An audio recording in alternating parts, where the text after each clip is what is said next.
the Kristallnacht of November the 10th, 1938, to the physical extermination decision on July the 31st, 1941. This was the logic of events, each of which evolved from the one before and led inevitably to its successors. The way of anti-Semitism led to Auschwitz.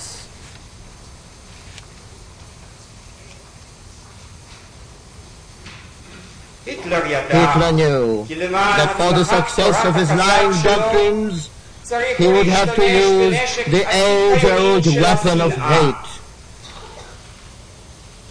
He needed to place before the German people an object to which could be attributed everything loathsome and contemptible, an object worthy of abhorrence, which would be the absolute antithesis of the Aryan man, the Nazi, and whose existence and activities could be presented as the cause of all the failures and difficulties that Germany had encountered.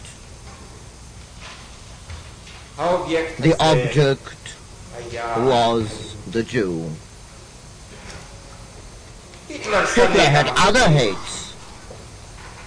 The Marxists and communists were regular targets for his virulent attacks.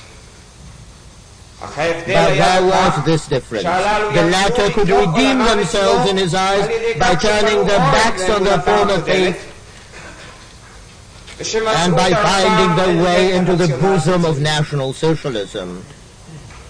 The Jew, however, was the eternal scapegoat. He had no way out. He was in no position to escape the storm of hatred.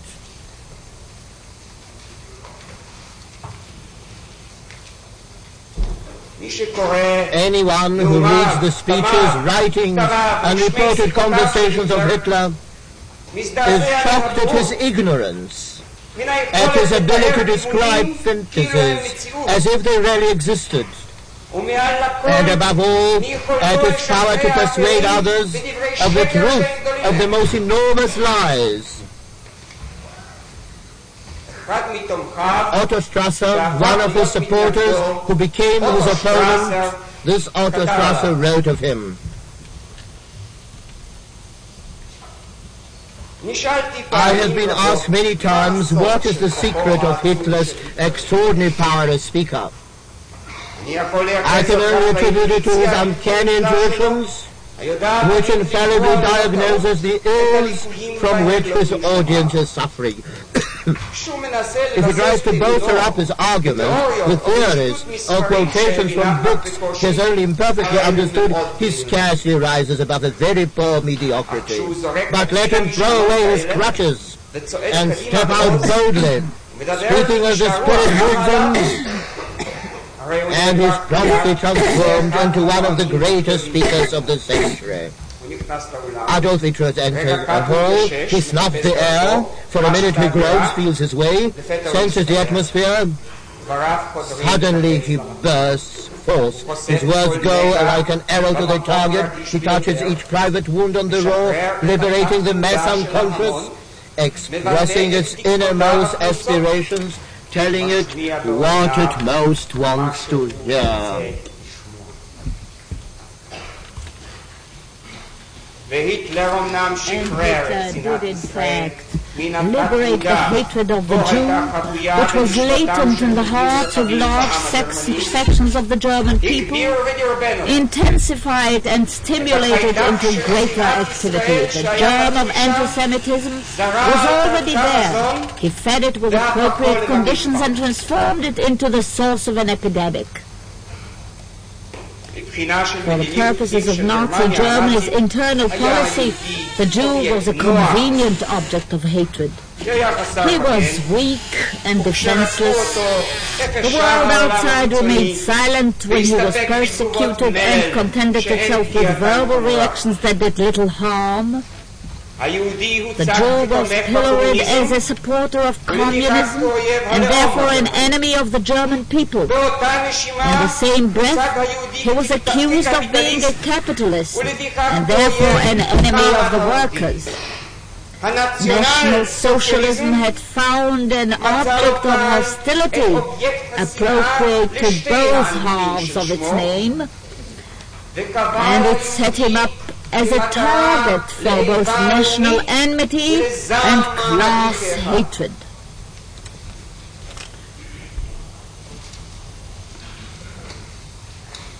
The Jew was also a ready target through which the attention of the public could be diverted from other problems. This too was an age-old weapon which had been used by many anti-Semites down the ages.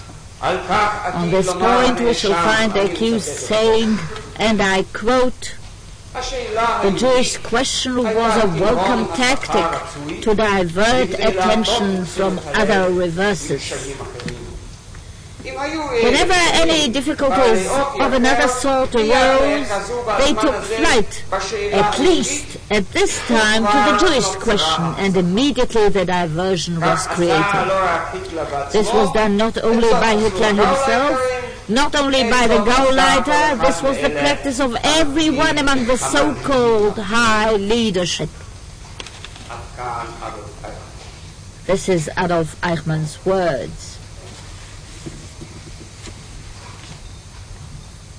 The confused and blinded world was not alarmed by this campaign of hatred and the denial of human rights. It did not understand that the persecution of the Jews was only the beginning of an onslaught on the entire world. The man whose henchmen hold the infamous word, "When Jewish blood spurts from the knife, then all goes doubly well. Wenn Judenblut von Messer spritzt, dann geht's nochmal so gut." The same man would soon, by a natural development and led by the same master feeling of hate, proclaim that all the cities of England would be subjected to the same fate as bombed Coventry.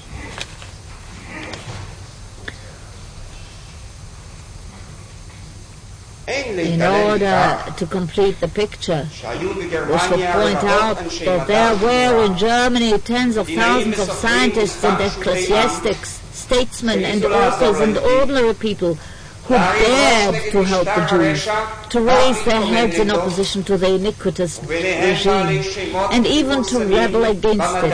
And among these were men whose names were famous in German science and culture. Thousands of opponents of the bloody regime were imprisoned and were later destined to suffer greatly in concentration camps before the Nazi monster was beheaded. Thousands of these died without seeing the day of victory. Hundreds of ecclesiastics were arrested and imprisoned. There were also examples of personal bravery, like that of the priest who was sent by Ackman to a concentration camp for intervening openly on behalf of the Jews. There were Germans who concealed Jews and shared their rations with them, and who at the risk of their lives helped them to hide or obtain Aryan papers.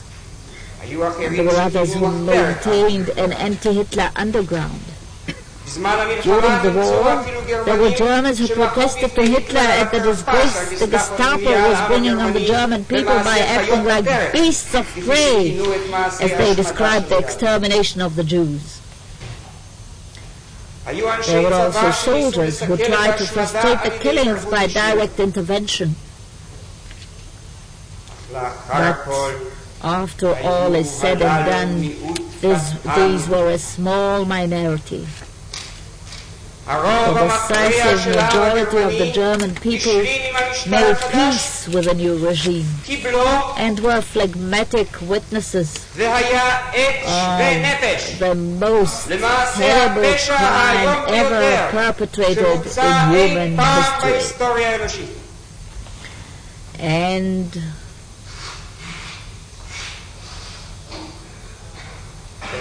when Goebbels the Nazi propaganda minister made a public bonfire of the creations of men of the spirit, Jewish and non-Jewish. The works of such men as Thomas Mann, Wassermann, Einstein, Freud, Upton Sinclair, H.G. Wells, Solar, Havelock Ellis, and scores of others, because they were in opposition to the German spirit, he proclaimed, soul of the German people can again express itself. These flames not only illuminate the final end of an old era, they also light up the new.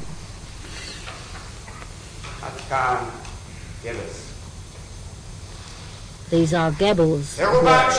The majority of German intellectuals were ready to warm themselves at those bonfires and to accept it as their spiritual guide, the false glitter of their flames. Nazi Germany became the scene of an anti-Jewish campaign directed and spurred on by brute expressions of hate. The slogan, Germany awaken, Jewry die, Deutschland erwache, Judah verrecke, appeared on the walls. The Jews were accused of every fault and defect in existence. Communists whom Hitler hated were Jews, and Der Stürmer, that odious newspaper edited by Julius Streicher, who was eventually executed by sentence of the International Military Tribunal. In order to denigrate the Jew, all his works had to be denounced. For this purpose, the Nazis defied the greatest Jewish creation of all the ages, the Bible. Alfred Rosenberg, one of the thinkers of the movement, demanded that the Holy Scriptures be removed from any sphere where they could be a spiritual influence or source of religious faith. He considered it a prime defect of the Protestant faith that it sanctifies the Old Testament. There was talk of the redemption of Jesus from his connections with Judaism, in order to make it possible to degrade the people who gave him to the world.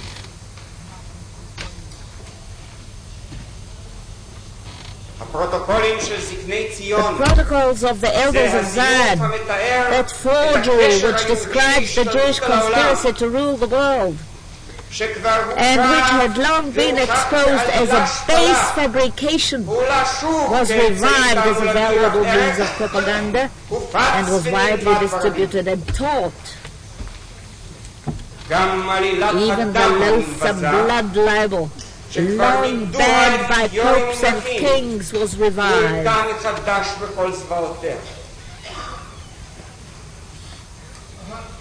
It was later to appear in a new and unprecedentedly cynical guise on May the 19th, 1943, at the height of the war. The chief of the SS, Reichsführer Heinrich Himmler, sent to Eichmann's superior officer Kaltenbrunner, chief of the security forces of the Reich, hundreds of copies of the book Jewish Ritual Murder, asked him to distribute it among those dealing with Jewish affairs. He ordered that steps be taken to spread the blood libel in Romania, Hungary and Bulgaria, in order to persuade hesitating governments to expel the Jews.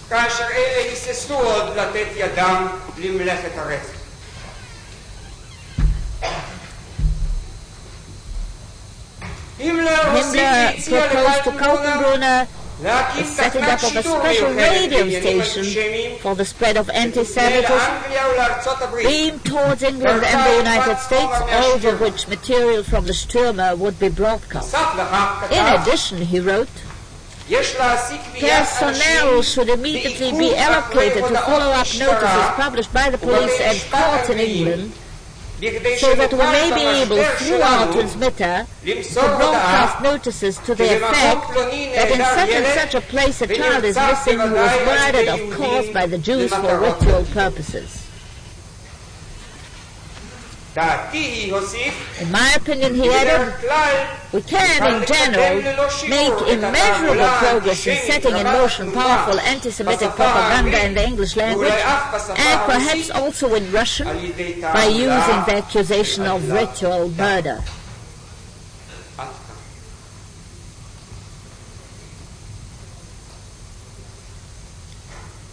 But let us not anticipate events.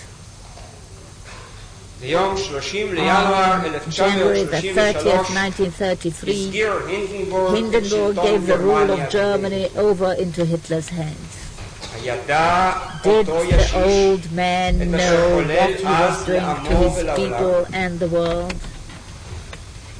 After swearing in the members of the new government, he said to them, and now, gentlemen, forward with the help of God.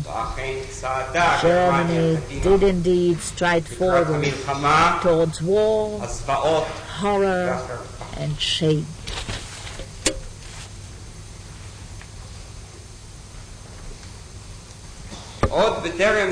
Even before the power was firmly in their hands, the Nazis initiated official measures of persecution against the Jews. On April 1st, 1933, only 2 months after the inception of their rule, they organized the Day of Boycott to give symbolic form to the goal of uprooting the Jews and driving them out of the German Reich. Jews were beaten and imprisoned in concentration camps. Aryan customers were forbidden to enter Jewish places of business. It was then that Robert Welch wrote his unforgettable article in the Jüdische Rundschau, the organ of German Jewry. Wear with pride the yellow badge. But even Welch could not foresee that the yellow badge would become the distinctive sign which a few years later would be forced upon all the Jews in countries ruled by the Nazis, so that they might be more easily identified for the purpose of the bloodbath.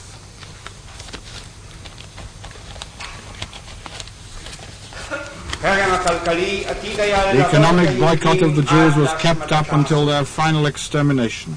At a later stage it was enforced by means of legislation. Thus a series of laws excluded Jews from a number of professions. Law, medicine and teaching were closed to them. They were dismissed from the army. In 1935 the Nuremberg laws were enacted, which forbade Jews to intermarry with Gentiles and deprived them of German citizenship.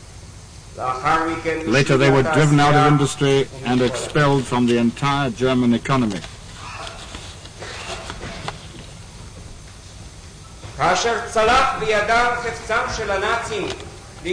After the Nazis had succeeded in using anti-Semitism as an important instrument for securing their power in Germany itself, they planned to use the same poison of hate in order to unite the enemies of the Jews throughout the world, and to undermine by this means the opposition to the hegemony of Nazi Germany. And while German military might cast its shadow of terror on peoples and lands, silencing the voice of reason, anti-Semitism was exploited as a deliberate expedient to undermine the conscience of the nations, to excite the basest of passions, and to encourage Quisling and other collaborators. The Jew was described in the official publications of the party in the German Reich as an enemy to the peace of the world. And there was a proposal for an alliance between the peoples against Judaism, ein Völkerbund gegen Juda.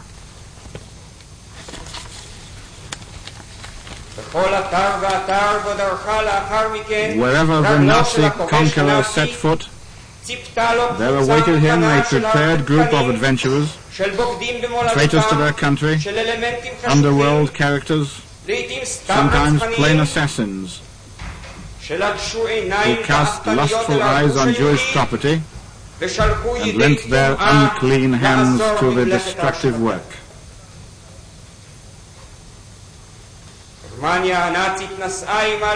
Wherever the German legions trod, they introduced the suppression of human freedom and the whipping up of Jew hatred.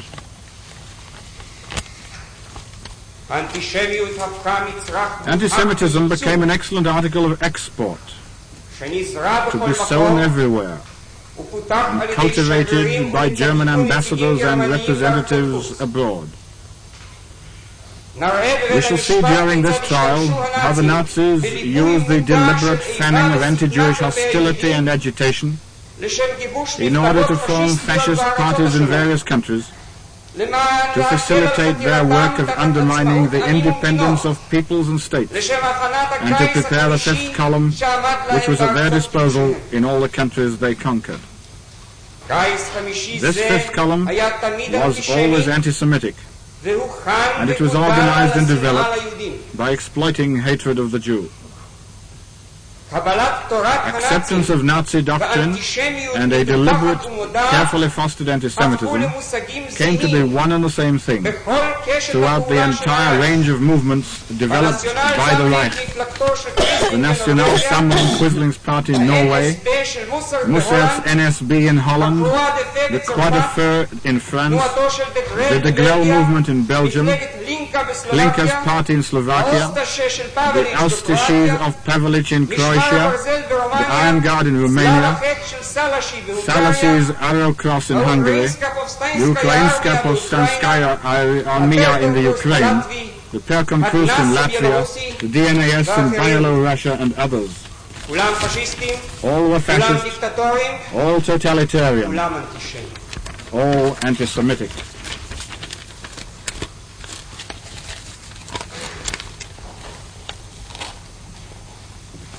Ribbentrop, the foreign minister, labored to set up an anti-Semitic international as a vanguard of corruption among all the nations, to pave the way for the armies of conquest. Anti-Semitism in the hands of the Nazis was a weapon no less efficient and deadly than their cannon, bombers, submarines, and the rest of the death-dealing weapons which they brought into operation against peoples and lands. In the end, the military pride of Germany was defeated. The voice of the cannon silenced, the bombers shot down, and the submarines sunk. But the poisonous seed of anti-Semitism spread, still lives, and its sprouts continue to grow. At times it even lifts again its monstrous head when its followers go out at night to scroll their swastikas on the walls.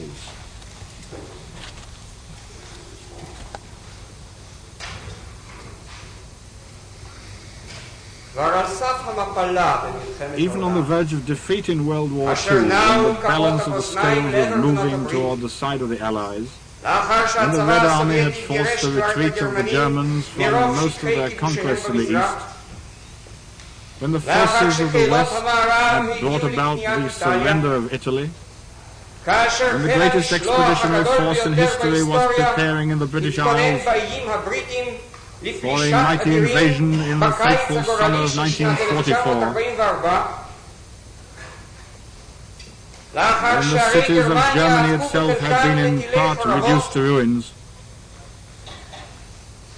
In April of that same year, the German Foreign Ministry convened a meeting of diplomats in the European capitals for a consultation on ways and means of strengthening Jew hatred in the world.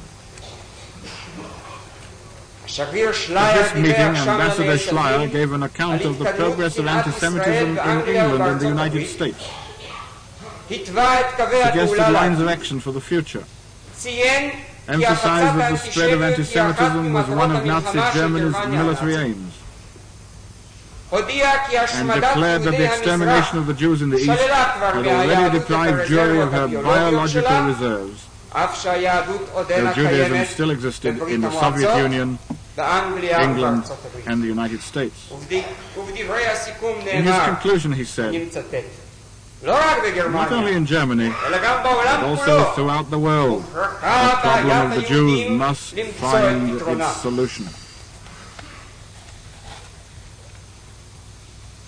The assembled diplomats then went on to a detailed discussion of the next steps to be taken to disseminate Jew hatred by means of literature, caricatures, films, and the press. The activities for each country were planned in accordance with its special circumstances. The Slovakians must be told that the Jews were identical with Bolshevik Russia. They should be offered in place of the pan-Slavic idea, the ideal of pan-antisemitism. In Turkey, the protocols of the Elders of Zion would be distributed. As for England and the United States, the ether waves should be flooded with improved radio propaganda. In France, the activities of the Anti-Jewish Institute and its exhibitions should be expanded. Propaganda pamphlets should be sent to Switzerland. The Italians told the Jews deal on the black market, and the Swedes sent postcards with anti-Jewish jokes. Thus the Nazis tried to accomplish through anti-Semitism what they could not achieve by force of arms.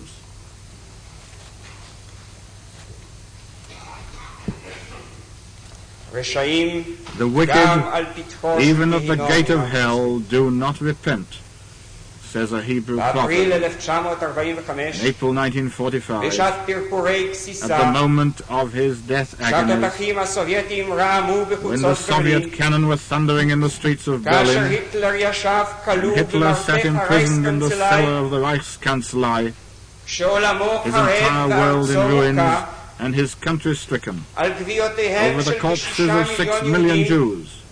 At that moment the Führer wrote his political last will and testament. He bequeathed to his people the injunction of eternal hatred for the Jews, and he concluded, above all, I herewith order the leaders of the people and their subordinates to maintain scrupulously the racial laws and to struggle without mercy against international Judaism, the poisoner of all the world's peoples.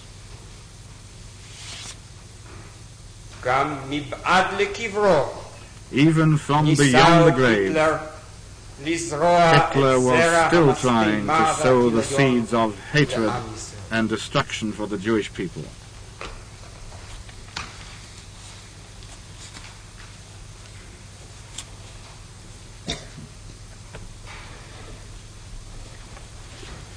The persecution of the Jews in Germany, the occupied countries and the satellites was part of the official policy of the Nazi state and party. And the official institutions of the Reich, including the Foreign Office, the Propaganda Ministry, and even the army, were utilized for the purpose. But the chief tools created by the Nazi Party to dominate Germany and impose a reign of terror on the occupied territories were 3 criminal organizations: the SS, SD, and the Gestapo, to all 3 of which Aeychmann belonged. At its inception in 1921, the National Socialist Party set up the stormtroopers, the Sturmabteilung, which was the executive arm of the propaganda machine. It was these who spread the idea of Lebensraum, and they supplied the ruffians who instigated street brawls and quarrels in saloons. When the Nazis took over the government, they were also used to suppress opponents and imprison them in concentration camps. In 1925, the SS Schutzstaffel was set up as the elite of the SA. Its initial aim, at least formally, was to serve as a personal guard for Hitler and other leaders. Very quickly the SS was transformed into an instrument for the complete domination over the party, later over the Reich, and finally over the whole of conquered Europe. The SS was an order set up for a special purpose. Its chief, Heinrich Himmler, organized it with deliberate care so that it might be a powerful fist to strike and subjugate every opponent or rebel. Hence, only picked men were accepted for service in the organization. They were the choicest elite. When Himmler was appointed Reichsführer SS, that is the director of the organization, it had only 280 members. At the outbreak of war, it numbered about 250,000 who received military training and were organized in quasi-military units. Later, Himmler set up the armed SS, Waffen-SS, which were select military units to serve as a counterweight against the ordinary German army in case the latter ever showed us signs of faltering in its loyalty to the Führer. Thus, Himmler created a powerful organization having its own army, with its own stores of weapons and ammunition, an independent economy, and even separate laws and its own judicial processes. These were the most faithful of the faithful, whose duty it was to fortify the rule of the idol Hitler and of Himmler, his high priest. That satanic force which was Nazism constructed its own instruments of rule with great thoroughness and fiendish cunning. It also set up an internal party organization, Sicherheitsdienst des Reichsführers SS, known as the SD. For external consumption, it was described as the brain of the party of the state.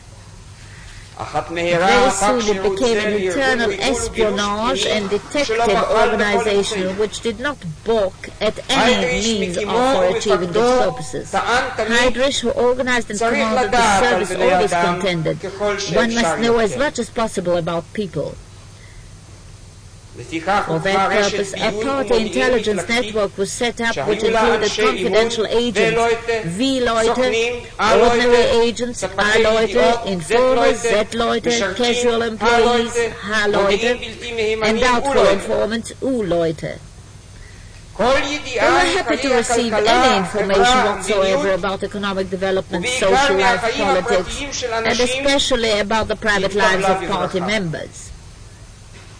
Heydrich wanted to know every possible detail about the members of the party and their opponents, everything relating to their character and weaknesses, their hobbies and habits, and things relating to their character, scandals in which they have been involved, their personal desires and love life, the places they frequented, expenditures and income of industrial firms, the movements of bank deposits. In brief, every item that might possibly be exploited in one way or another against a man or an institution, especially if it might be used as a threat for purposes of blackmail.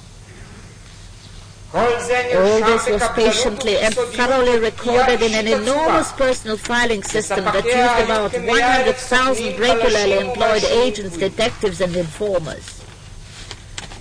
Nothing in the most intimate lives of all the leaders of the Reich and afterwards of the leaders and administrators of the whole of Europe escaped the vigilance of the SD. Clearly, such an instrument soon became a weapon of great strength. When the Nazis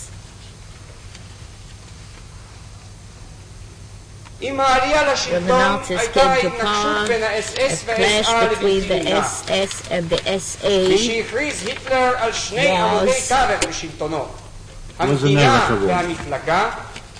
Once Hitler had proclaimed that the two pillars of his regime were the state and the party, it was clear that only one of the two party organs could be the central core of the party pillar.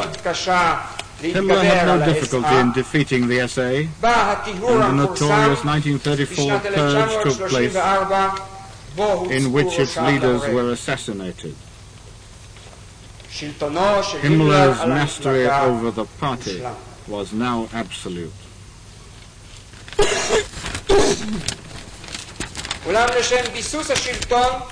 But in order to consolidate the regime, there was a need not only for sources of information, but also for means of implementation. From 1936 on, Himmler became the supreme chief of all branches of the German police, political and criminal. He set up a network of SS chiefs and superior police officers who operated as his representatives under the command of Heydrich, who was also the chief of the security police and the Gestapo. After the outbreak of World War II, Himmler divided the SS into a dozen head offices. One of these was the RSHA, Reichssicherheitshauptamt, the Reich Security Main Office, which thereafter was in charge of the police forces. Its central function was the suppression of all opposition, and its chief was Heydrich. Amt Department 4 was the Gestapo, headed by Miller. Within this was 4B4, the Jewish section, headed by Adolf Eichmann. At the disposal of Himmler, as has been said, were also actual military forces, including the Death's Head units, Totenkopfverbände, which carried out the deeds of horror in the concentration camps. The SS Verfügungstruppen, the bone breakers of the opponents of the regime, and various police units. Thus the SS expanded and developed into a distinct and independent body which dominated the entire nervous system of Germany. It was actually a state within the state, with a central and decisive function. All Himmler's opponents in the struggle for power and influence in the Reich were doomed to failure. Hitler always supported his faithful Heinrich. Only occasionally did it seem that Himmler himself was careful not to encroach upon the army proper, but to compromise and make concessions to marshals and generals of the OKW, the high command of the armed forces, many of whom despised him and even refused to allow him the rank of general. Yet even this latter goal was achieved in 1944, when he was appointed Supreme Commander of the Reserves, Ersatzherr. The International Military Tribunal, whose decision in this matter is binding upon us according to our laws, wrote the following in its proceedings, Nuremberg, 1948. Volume 22.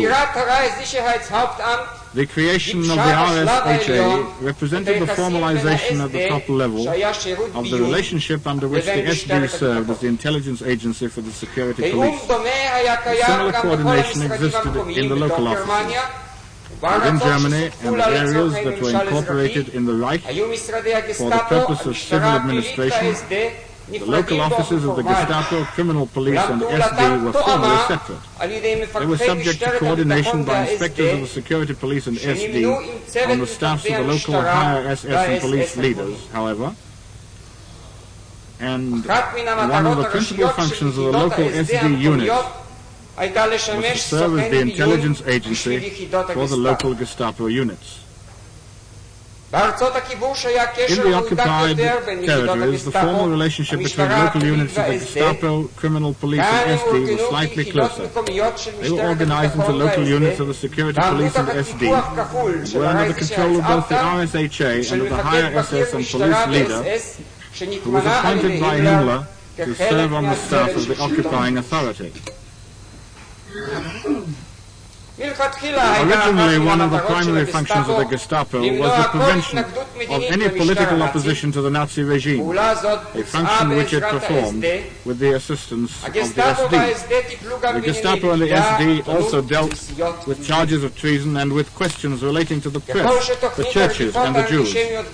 As the Nazi program of anti-Semitic persecution increased in intensity, the role played by these groups became increasingly important. The Gestapo and SD were used for purposes which were criminal under the Charter, involving the persecution and extermination of the Jews, brutalities and killings in concentration camps, excesses in the administration of occupied territories, the administration of the slave labor program, and the mistreatment and murder of prisoners of war. In dealing with the Gestapo, the tribunal includes all executive and administrative officials of Amt 4 of the RSHA. The tribunal declares to be criminal within the meaning of the Charter the group composed of those members of the Gestapo and SD holding the positions enumerated in the preceding paragraph, who became or remained members of the organization with knowledge that it was being used for the commission of acts declared criminal by Article 6 of the Charter, or who were personally implicated as members of the organization in the commission of such crimes.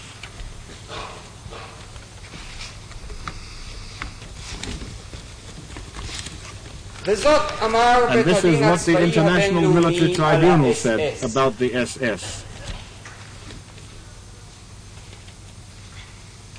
The SS was even a more general participant in the commission of war crimes and crimes against humanity. The SS played a particularly significant role in the persecution of the Jews. It is impossible to single out any one portion of the SS which was not involved in these criminal activities. The Allgemeine SS was an active participant in the persecution of the Jews and was used as a source of concentration camp guards. Units of the Waffen-SS were directly involved in the killing of prisoners of war and the atrocities in occupied countries. It supplied personnel for the Einsatzgruppen and had command over the concentration camp guards after its absorption of the Totenkopf SS, which originally controlled the system. Various SS police units were also widely used in the atrocities in occupied countries and the extermination of the Jews there. The SS Central Organization supervised the activities of these various formations and was responsible for such special projects as the human experiments and final solution of the Jewish question. In dealing with the SS, the tribunal included all persons who had been officially accepted as members of the SS, including the members of Allgemeine SS, members of the Waffen-SS, members of the Totenkopf and the members of any of the different police forces were members of the SS. The tribunal declares to be criminal within the meaning of the Charter the group composed of those persons who have been officially accepted as members of the S, as enumerated in the preceding paragraph, who became or remained members of the organization with knowledge that it was being used for the commission of acts declared criminal by Article 6 of the Charter, or who were personally implicated as members of the organization of the commission of such crimes, unquote.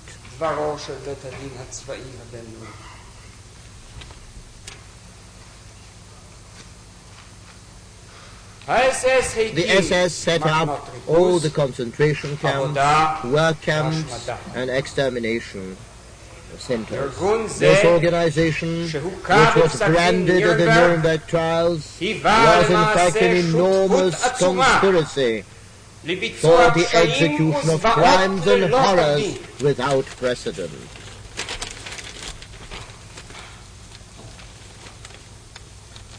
In all the countries under German occupation, Himmler's special representatives were at work, whether as high officers of the SS and police, or direct representatives of the Reich Security Head Office, direct representatives. In theory, these were subordinate to the regular civilian regime, but in practice they acted on their own initiative and were only subordinated to the occupation authorities as a matter of form. This fact was a natural result of the very nature of any totalitarian regime, which always gives great power to the police and especially to the secret police, and also the military situation in the occupied countries, where the regime used these forces to suppress all opposition and to strengthen the institutions of police rule. The Reich Security Main Office through the police officers was thus in control of all the occupied areas.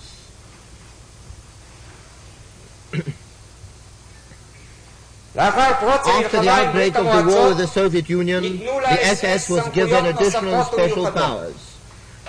On July the 17th, 1941, Hitler ordered that security measures in all the occupation zones in the East be executed by the Reichsführer SS, who would be entitled to issue orders to all other authorities.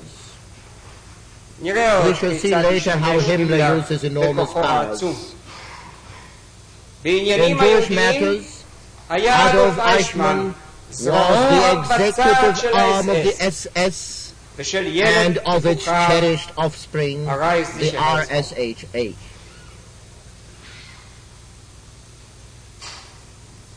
A directive issued by Rosenberg, Commissar for the Eastern Occupation Zones, was later found. It read, I quote, "In the light of a certain incident, I hereby forbid all civilian authorities in the Eastern Zone to take any active part in executions of any kind. The carrying out of executions, especially in connection with the extermination of the Jews, is the function of the security police and of the SD." Unquote.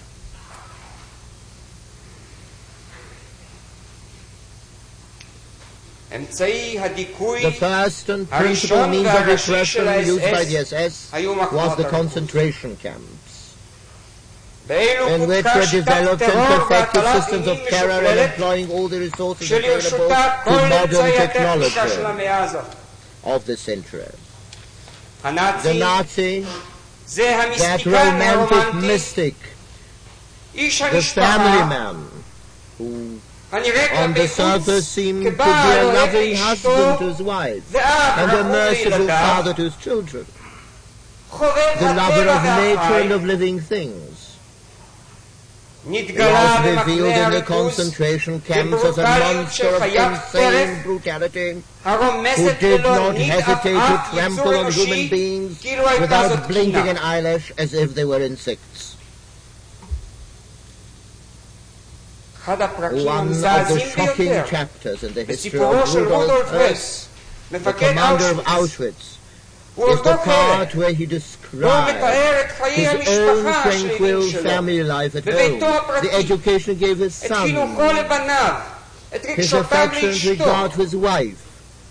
All this going on just on the other side of the high-tension barbed wire fence of the terrible extermination camp in which each and every day between 5,000 and 10,000 people were being put to death.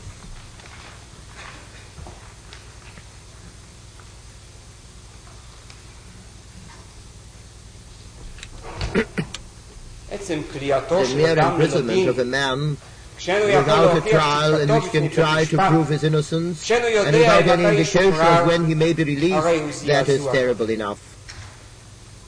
But if we add to this a regime of humiliation, forced labor, beatings, whippings, torture and hangings,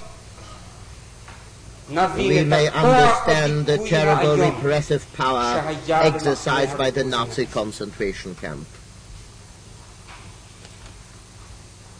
The Gestapo had learned well how to exploit all the human frailties of their victims. They knew that starvation and torture can break even strong men. That by means of brutality humiliation it's possible to face the divine image, leaving the man insensitive, inert, an obedient robot will do as he is told, even when he is ordered to dig his own grave.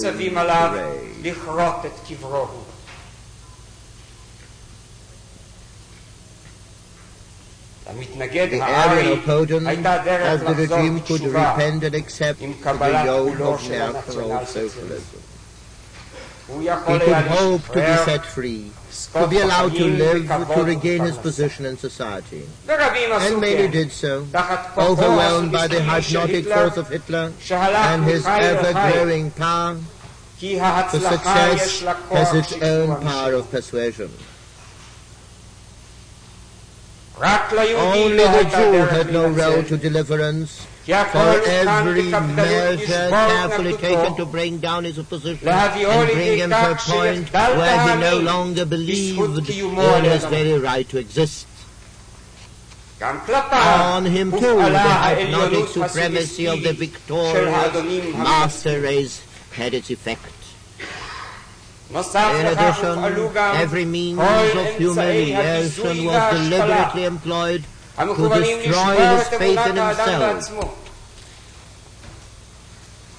When a man is whipped across the face and he cannot react, when he is deprived of food until he writhes with the pangs of hunger, when men and women, boys and girls are given orders to perform their accessory functions in full sight of one another like beasts, when women are made to run naked before the gods, when mourning at night, executions by shooting and hanging prove that the lives of Jews are absolutely worthless, when killing and butchery take place before your eyes for no reason at all out of mere caprice of a sport, when a score of times per day you are shown that you are abandoned and defenseless, and that your very life depends on the mood and whim of any of the SS men that day, under such circumstances it was not difficult to create a condition in which most of these unfortunates, oppressed and downtrodden, were stripped of all faith and feeling, bereft for the most part of any desire to go on living, their supreme desire a speedy and painless death.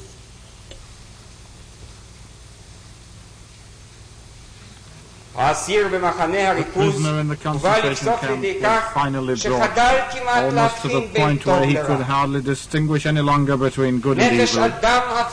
He was reduced to a beast-like state, almost entirely lacking in such human feelings as sympathy, grief, or capacity to respond to misfortune.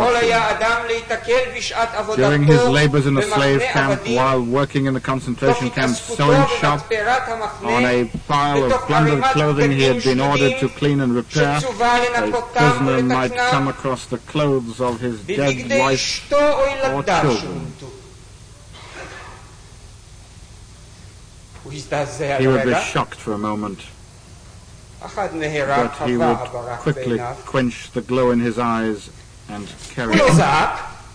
He would not shout, not go mad, not raise his fist against those who had enslaved him, but would go on with his work, patching the bullet holes and removing the yellow patches of shame, so that the clothing might be used after repair by the murderers themselves.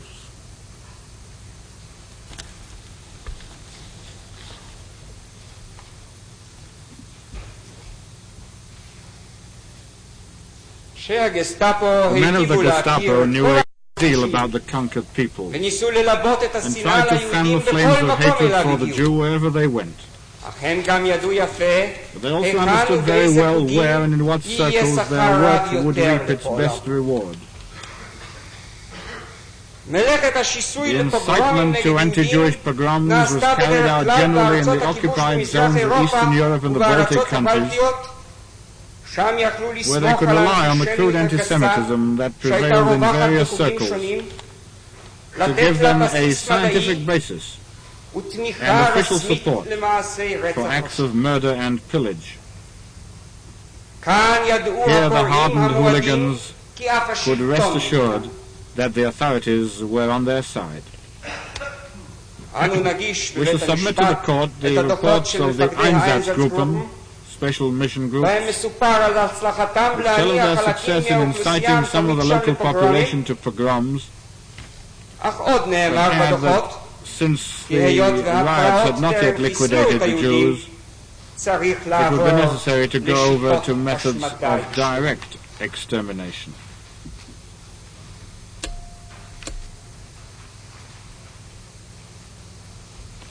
The Gestapo also knew that the will to survive is a primal instinct, and they pressed it too into their service.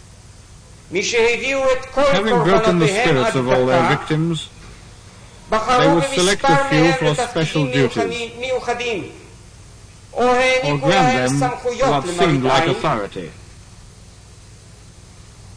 The overall extermination program was kept secret. As a result, it was possible to suggest to a number of individuals privately, whether expressly or by hint, that they would suffer no harm if they obeyed orders or acted as informers, but if they did what they were told, they might save their lives and those of their families. In general, the method of using the victim's own people against him was generally accepted. We shall submit to you Gestapo orders to the effect that the execution of hangings in concentration camps should be entrusted to other prisoners of the same nationality as those to be hanged, and that the executioners should be given 3 cigarettes as wages.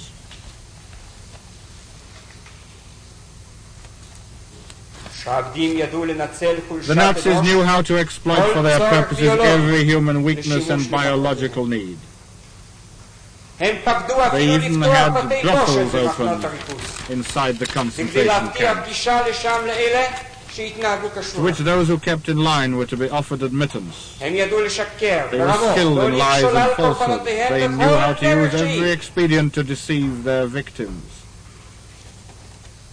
After every manhunt in which thousands and tens of thousands of Jews were sent to their deaths, and others would manage to escape or hide, a rumor would be deliberately spread by the Nazis that this was the last operation of the kind.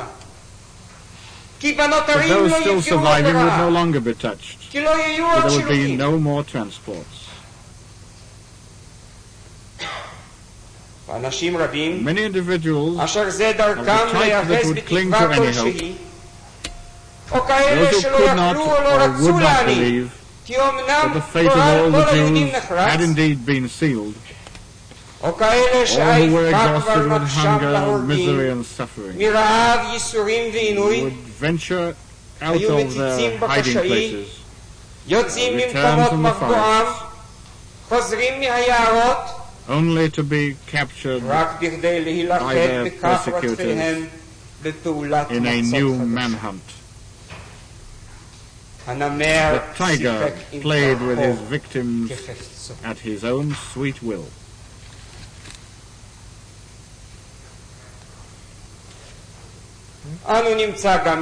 We shall find Jews among those carrying out Nazi orders, in the Jewish police in the ghettos, and in the councils of elders.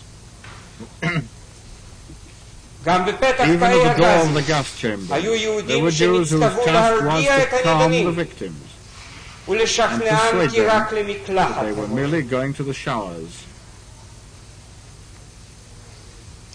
This was one of the most satanic aspects of the entire program. To deaden men's senses, to deprive them of all emotional and intellectual vigor, to leave no more than a terrified and lifeless robot. So that it was possible to use the prisoners in the camps themselves as part of the murder machine against their own people. And the Gestapo could reduce to a minimum the number of their own men in the camps.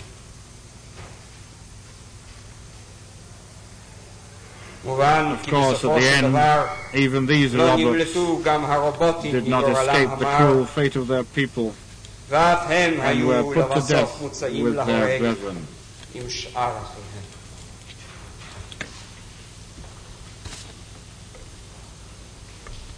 It is extraordinary that even in the midst of this inferno, there were many Jews who succeeded in preserving the divine image and were not broken. There were also others.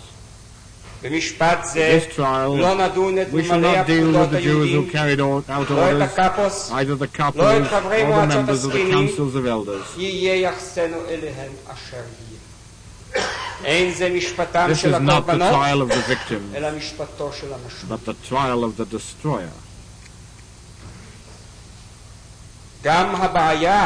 Nor shall we enter into the problem of the course a Jewish leader or public worker should have followed within the jaws of the tiger. Whether it should have been the way of Edelstein, who tried to organize the Theresienstadt ghetto, or the methods of Kastner, who tried to negotiate and found a tiny avenue of escape for a few people, or the course adopted by Chernyakov, who poisoned himself when he saw the Nazis were demanding that he give them, the Jews of Warsaw, to be sent to their death.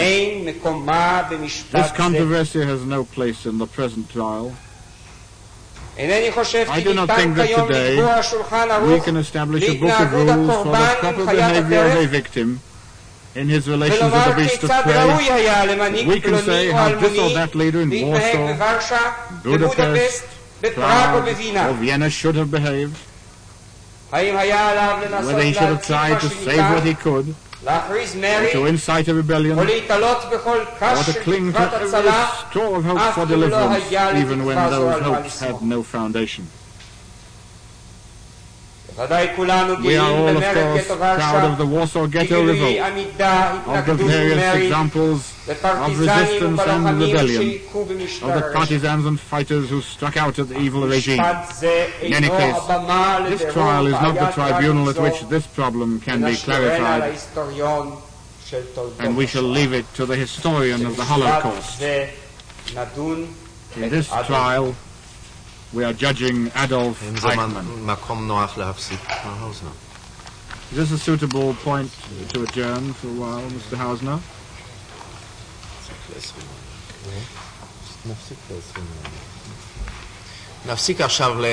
We shall adjourn for 20 minutes.